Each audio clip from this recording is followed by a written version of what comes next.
เคครับสบายดีเนาะมื้อนี้พบกับสาตีเนาะแต่ว่าอยู่ในซองชาลันชาแนลมื้อนี้เขามาเที่ยวอยู่ที่เฮือนสวนเด้อ มันส่วนอยู่ใส่ เฮือนสวนอยู่อันบ้านเดี๋ยวก่อน นาคุณน้อย บ้านนาคูนเนาะทุกคน มาเที่ยวอยู่บ้านนาคูนก็คือ จะเป็นดินสวนแล้วก็มีหนองปลา มีกกใหม่หอมๆเย็นๆนั่นนี่เลย นี่เนาะทุกคนเนาะนี่อันนี้ก็จะเป็นบรรยากาศเบื้องต้นเนาะทุกคนเนาะนี่เราก็สิไปเบิ่งว่ามีผู้ใดเดเนาะทุกคนเนาะนี่มาเริ่มจากนี่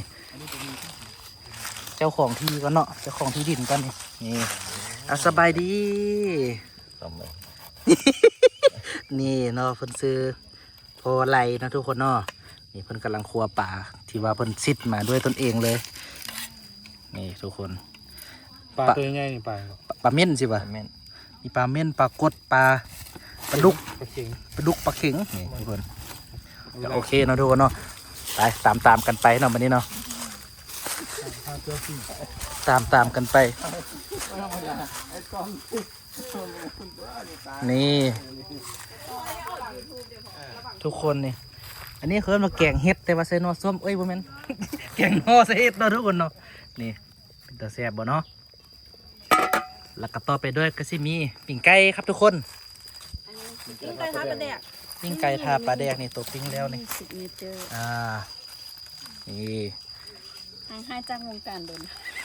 มาเที่ยวเท่าไหร่เราก็สิทายไปเนาะอันนี้ก็สิเป็นเจมดนั่นเองเนาะทุกคนเนาะ สบายดี เจมส์เด้อ เจมดว่ะ สบายดีทุกคนมาเด้อ เป็นยังไงได้มาลิ้นสวนในสิดุบ่อยู่นครหลวง บ่ค่อย บ่ค่อยได้ออกเลยเนาะอยู่แต่ตลาดเช้า แมนอยู่แต่ตลาด นี่อันนี้ก็จะเป็น ได้มา นี่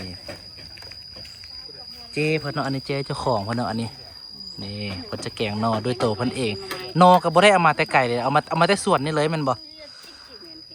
นี่ไปจักสมทุกคนนี่สมนั้นแน่พุ่นแน่โอเค มาต่อทักทายไปต่อทักทายไป สบายดี โอเค เตยฮิวลูกเล่า นี่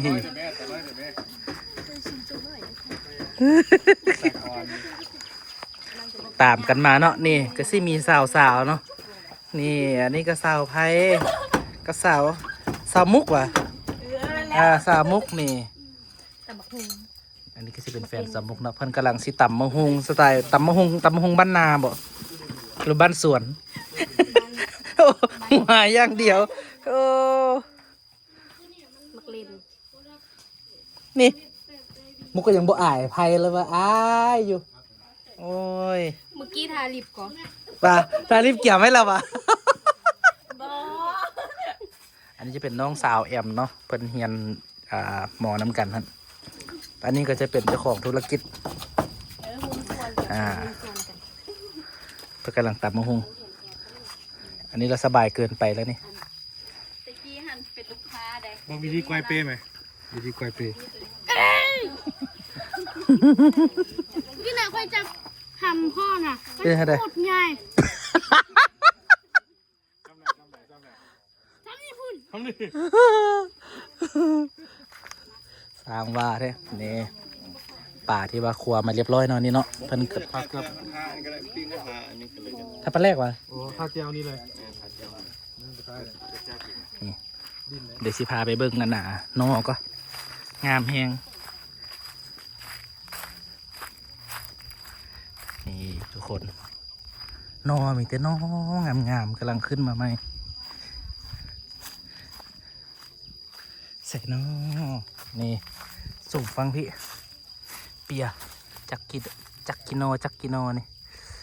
สุ่มแต่ละอันนี่ขึ้นมาบักกะลายนี่สมพ้นก็มี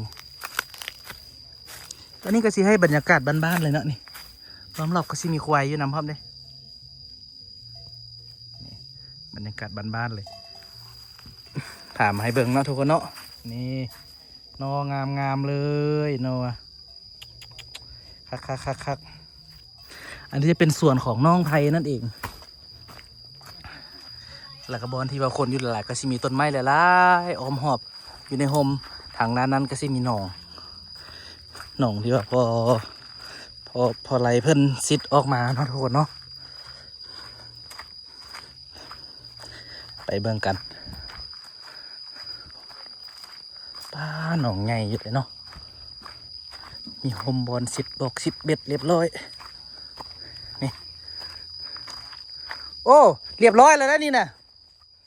ดึกแล้วไอ้มาขึ้นไปไอ้เอ้ยมาขึ้นไปโบหูแล้วปลามันนี่นั่นบ่ทันเห็นเนาะฮึดเป็นยี่ว่าฮึดเบ็ดอ่ะ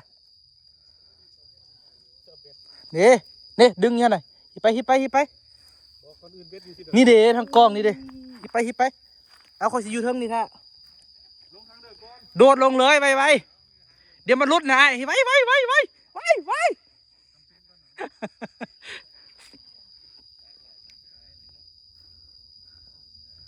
เอาเฮ็ดบ่ดูสิได้ปลายังเนาะทุกคนเฮ็ดขึ้นมาปลาตีโทษปลาอีหยังล่ะนี่ปลาปิ้ง รุดอยู่บกตาย พอดีมันรุดอยู่บกนี่ทุกคนปลาอีหยังกับปลาสีขาวๆนี่อะไรคือที่เป็นปลาปาก ปลาโตที่ขาวๆเลย เด้รุดลงพื้นนี่ เดี๋ยวอยู่พื้นนี่เลยมันนั่งใกล้เลยนี่ ตัวไปเอามุดตัว ไม่เอาอย่าง เอาไหมไปจับปลาไหม เอาฟิตบ่ จับปลาเป็นบ่ ไม่ลงจังไหน เด้ลงนี่ดิจะจับปลาเป็นอยู่อ่ะบ่เป็นก็เอามือจับนี่แหละวะแต่ว่าระวังมันปักมือเด้นี่มันสิลงน้ำตัว ตัวน้อยเข้าไปห้อมไหม่ลูก ไอ้มันสิลงน้ำละไอ้ เอากระโดดมาแล้วคือขบวนจับปลา เขาเรียกมันจะเปลี่ยนหน้า โอ้มีใครตีนี่ตอบ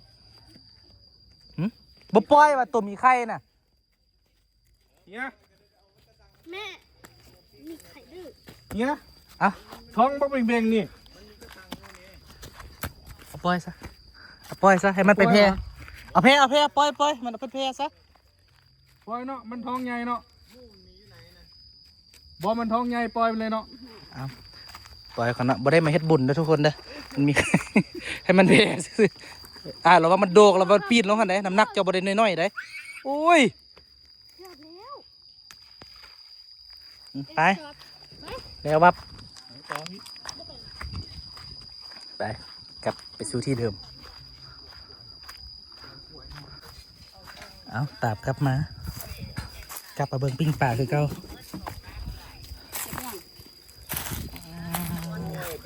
เขาบอกไปแล้วเขาว่าเป็นอย่างไข่มัน มีใครพร้อม ไข่จ้า เอา you want to say something เสร็จแล้วบัดทายแบบบอกทายไม่เลยบัดทายปุ๊บมิดใส่กล้องขนาด มีคอนเทนต์เว้าเนาะ โอ้ย ป่านี่ก็เป็นป่าหนองธรรมชาติเนอะเขาต้องหา บ่ยอมเว้าอีได ลูกมาว่าไหมต้องแอม น้องกับเบื่อยบรรยายไปแล้ว เอาไอ้บรรยายแทนไว้ มาเป็นเลยอะนะ แกงนอเขากำลังสิสุกแล้วเด้อตอนนี้เนาะ เดี๋ยวเพิ่นสิเว้าเนาะแกงนอนสิสุกแล้วเด้อ ว้าเหนียวตัว ขั้นตอนนี่ขั้นตอนเนี่ยเอามันนะให้หน่อย ป้านซื้อข้าวเบื่อแต่บุมีข้าวเบื่อเลยแต่ว่าเหนียว ก็ใส่หรอวะเขาเบื่อ เจอตัว ใส่แล้ว ไม่อย่างอันนี้นี่กันซาวะ กำลังว่าจะเกี้ยมหัวเลย พอสิได้พากันหัวอยู่นี่เด้ บอกว่าใส่ผักขยงกินไปแล้วหัวอย่างเดียวหรือแม่นเลยเด้อ เอาคลิปมาดูไอ้จิหัวบ่ โอ้กินทำอีกคำทำอีกหัวเถื่อ บ่แล้วเฮ็ดแกงบ้าหัวเลยโอ้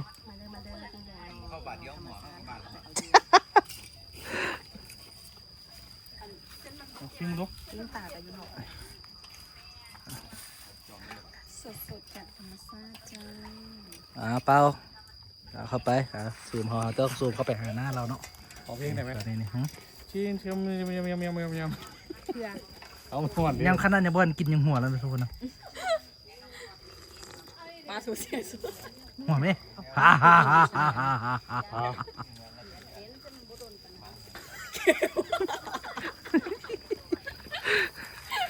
สองสาวหันหัวอย่างเดียวเนาะอันนี้สองสาวนี่ก็หัวอย่างเดียวเนาะ อร่อยไหม เขาก็เชียร์เบ้าในหัวแล้วพี่บ้าบ่เฉยดิ อูมามิอูมามิ เปิดแล้วไอ้พิษอยู่พูดซื่อ พูด มามีวะ หน่วยเปิดดิพูดนะไปเปิดอยู่หน่วยพุ่นไว้ไผนี่ทุกคนตอนนี้เขาแบบได้เวลาเกี่ยมพร้อมอาหารเมียงไปที่เรียบร้อยแล้วเหลือแต่ว่านั่งรับประทานเนาะไซส์เมนูเขาจะมีหยังได้เปิดฝาให้เบิ่งเบิร์สหนึ่ง ปลิ้งไก่ท่าปลาแดก ปิ้งไก่เนาะแล้วก็แกงหน่อ แก ไม้ งหน่อไม้ นี่ ใส่ชา ของแก้มก็สิเป็นเฮลิคอปเตอร์เนาะบินวนอยู่นี่ของแก้ม เออ แล้วก็หลายอยู่นะ ไม่โชว์ นี่ อันนี้นะ หน่อไม้นี่ก็เขาเอามาจากสวนก็คือเขาทายไปให้เบิ่งนั่นแห ธ ละ รรมชาติของแพร่มันจะมีคอปเตอร์บินไปบินมา แม่นแล้วธรรมศาสตร์ลงโทษสิโอเค นี่ก็จะเป็นบรรยากาศคร่าวๆนะทุกคนเนาะบอกว่าตอนแรงตอนแรงนี่สิมีอันรายการพิเศษบ่อะไรรายการพิเศษอันไฟลุกแห้งๆกันนะฮะบ่สิมีอยู่บ่รายการพิเศษนะ ใกล้อบปิดแล้วเนาะตอนแรงเนาะ ไก่อบปิ๊บมันไก่อบฟางไก่อบปิ๊บเด้เนาะ อบฟาง เด้ฟางเขาก็เต็มเลยเนาะทุกคนเนาะคนนะ เดี๋ยวพริบ เต็มแล้วแต่ว่าต้องได้เอาปิ๊บครอบก่อนเนาะมาเลยเพิ่นก็เอิ้นเพิ่นก็เอิ้นแบบคนละสับต่างกันเขาเนาะเขาเอิ้นไก่อบฟางส่วนเพิ่นอะไรไก่อบปิ๊บเนาะทุกคนเนาะโอเคแม่นบ่ไผถูกบ่ไก่ยังเกาะลูกพ่อของแท้อันนี้นี่โอเคไปเฮากลับไปรับประทานกันเบิ่งเอาซีมึงดูเป็นจังได๋รสชาตินี่ เป็นที่อิ่มเลยยังบอกซิมอยู่ โอ้ มันขาดนึงเลยนี่ เจ้าเรากินปลาเนาะเจียวเดี๋ยวมีเจียวอันนั้นเดี๋ยวซะนะคือบอกมาบดเจียวอัน กลิ่นมันเด้งดีอะ ฮอทดอกนะไก่ลาดแท้เลยวันนี้พ่ออ่า อันนี้ไก่ซื้อมาตีไก่เลี้ยงเลยเลย ไก่เลี้ยงเหรอ บ้าน อืมไก่ลาดกับไก่พันธุ์มันจะต่างกัน ไก่นี่มันจะสิ้นจะเด้งกว่า สีเฮ็ดแล้ววะ สิ้นเด้งกว่าแซ่บกว่า อืม มันบนเหนียวเลยพอดีกิน มะขม ถ้าเป็น เอาไป ไก่ ส่วนหนึ่งเลยดิ ไก่พันธุ์ มันขม มัน ดี จะ นิดนึง เป็นแบบแห้ง โอเควันนี้ได้บ่สิบ่เว้าหยังได้ปะยิ้มอย่างเดียววะแซ่บๆมื้อหน้าเพิ่นว่าไปเล่นอยู่สังทองเนาะสวนเพิ่น ๆไปดำปลาอยู่น้ำคลองแล้วก็ ติดกันเลยปะ ไปสวน ฝากทางกันเลยโอ้ ส่วนเด็กแก๊งไปดำปลาเลย น้องกับนี้ให้ซิปเด็ดอยู่ เพราะเขาดำน้ำคลอง ไม่มีคนพาไปเลยส่วนคนสวน บ่ดิให้เดี๋ยวฝนไก่สิฮอดหน้าฝนละฝนตกก่อนเราจะจึงไปดำเนาะ เขาจะมีเฮือ ไหลไปกับน้ำเลยแล้วจังไดอันนี้บ่แม่นกันซาเด้อทุกคนเด้อขอย้ำอีกก่อนนี่เป็นเม็ดน้อยๆนี่ผักขะแยงที่ว่าเพิ่นไปตากแห้งแล้วก็เอามาใส่แมงวันก็จะเป็นหลายขนาดกินแก้มแซ่บขนาดนี่ส่วนทางนั้นนี่เพิ่นก็เกี่ยมไก่ไว้อบปิ๊บเนาะอบฟางเนาะทุกคนเนาะ แซ่บสะบะ หืม แซ่บสะบะ ยังบ่เคยเห็นได้อันนั้นแรงๆอันนั้นน่ะ นี่นะแซ่บสะบะ แซ่บแรงๆอันนั้นแรงๆอันนั้นเป็นแรงๆเด้อรายการนั้นน่ะ กระบอกพันไหนนะ ก็บ่ปานใดนี่ หรือว่านะ ขัดกินเข้าไปนี่ขัดกินดูเข้าไปในแมนเลยได้นี่ กินดูไก่ งงโอเค ไปเอาไปเบิ่งไก่ที่เพิ่นเกี่ยมไว้ อันนี้จะเป็นบรรยากาศตอนแดดห่มนิดนึงก็เนาะนี่ไก่นะทุกคนเนาะนี่ไก่ลาดของแท้เลยเพิ่นปลูกเพิ่นเลี้ยงมากับมือเลยนี่ปากก็จะไม่กัดชิซุกละโอเคโอเคครับทุกคนเนาะตอนนี้ก็มาเบิ่งไก่อบปิ๊บเนาะนี่12 กิโลเด้อปิ๊บนี่เด้อแล้วก็ตอนนี้นี่ประกอบไปด้วยสมุนไพรนี่แมงวันตอมโพๆเลยนี่ เหมือนกันต้มโอ้โหนี่ นี่ก่อนอื่นมันก็ต้องเอาแก้วเบียร์มาใส่ก่อนแมงวันเขียวนี่ก็เหลือเกินเด้ออันนี้ก็เป็นไก่ที่ว่าอะไรเพิ่นเอือบไว้เรียบร้อยแล้วเนาะเอาชิมาถ่ายทางนี้เด้อเพื่อเห็นหน้าเขาโอเคนี่ บุเป็นเรื่องเป็นราว อันนี้ก็เป็นสเต็ปมัดลวด ข้าวจิบเงินค่ะ เรียวเลยเหรอ ลวดลวดนี่เพิ่นก็บ่ได้เกี่ยมมาเด้อลวดเด้อลวดเพิ่นนี่เอาอยู่บนนั่น นี่โดนนี่บนนั่นน่ะ เก็บฟางทุกคนตัดมาจากหันเลยโอเคนี่มันก็จะพอดีนะนี่ขั้นตอนต่อไปเอาปิ๊บงอมเลยแม่นบ่ดิงอมเลยเอางอมเลยไล่แมงวันดีๆคักแล้วก็งอมเลยป้าแมงวันยังอยู่ฝั่งนี้หลายอยู่ไล่คักไล่คักไปเลยโอเคนี่ที่เหลือก็นี่อะไรเพิ่งก็ไปเก็บเฟืองมาเนาะนี่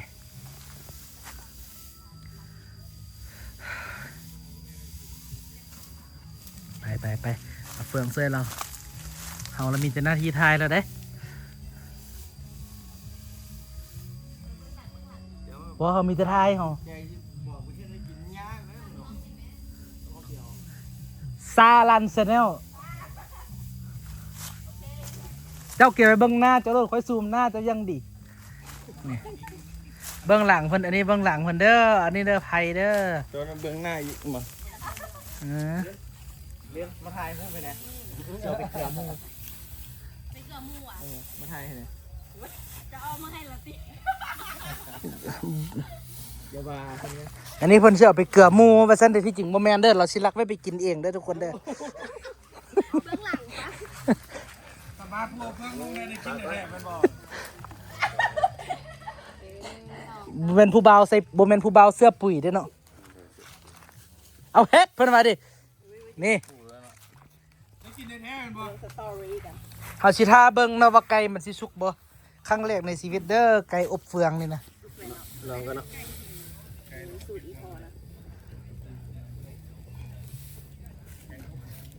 โอ้เฟืองแห้งดีขนาดเอานาทีนี้เราต้องถอยก่อน ตัวนี้ลองก่อนตัวนี้ลองกันบอก ถ่ายวิดีโอตัวตั้งให้เลยถ่ายวิดีโอกล้องตั้งให้เลยนี่เนาะผู้ถ่ายก็ถ่ายเนาะมีไปจับเฟืองซะอีกไปเกลือมอีกไป บ่เดียวมัน เดียวพอ บ่จับใส่ไปอีกแม่นี่จับใส่อีกเนาะเฮ็ดคือเกลืองัวเกลือควายนี่เลยกระใส่น้อยโพด อยากกินวะ คอยจงไม่ให้เจ้ากินผู้เดียวก็พอแล้ว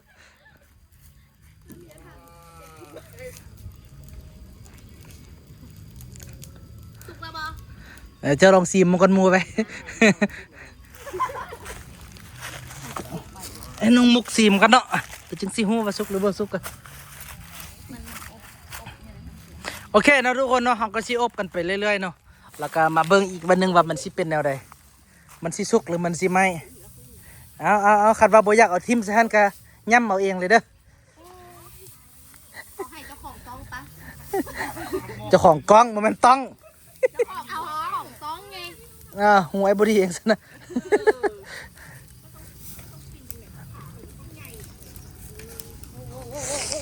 ร้อนอยู่นะ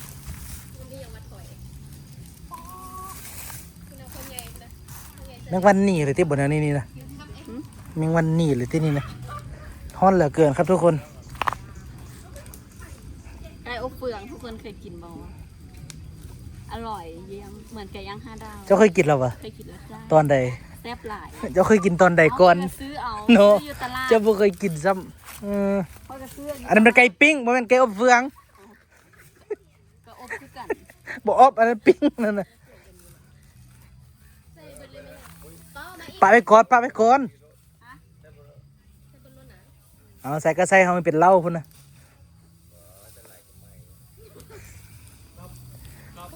ไอ้หูบรรยากาศดีมีหมอก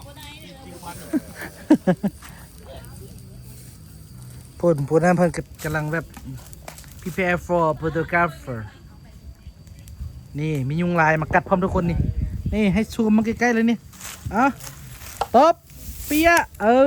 นี่มีเลือดพร้อมเนาะนี่อันนี้เราเคยผสมประสาทในปลานะเลือดกัดอะยุงกัดแล้วเลือดออกพร้อมเลยมีแต่ว่าเขาสิไปเบิ่งผลมันนะว่าไก่มันสิไหมหรือว่ามันสิสุกหรือบ่สุกกัน สุกไม่ มีความมั่นใจซ้ำใด 100% ไม่ ด ด สุกแล้ว ำมิสเตอร์สรพงษ์สาติ เป็นอะไร สุกแล้วนากูดิ หน้าแฮมไหม โอเคเขาสิไปเบิ่งตอนที่ว่าเวลาเขาเปิดออกมาเนาะมันสิเป็นแนวใด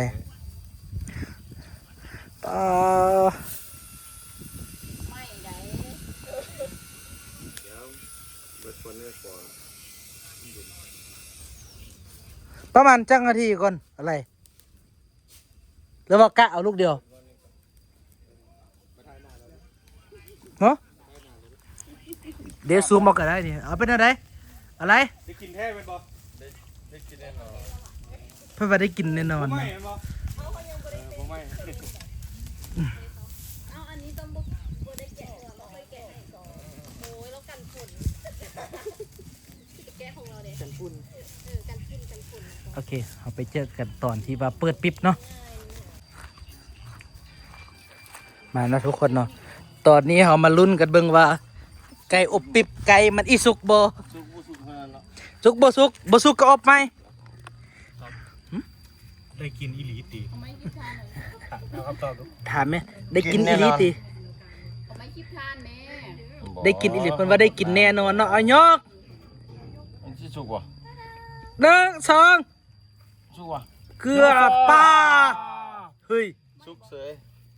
เอาสุกแล้วกันเดี๋ยวนี้ แม่ บ่ว่า มันนึกว่าทุกในที่บ่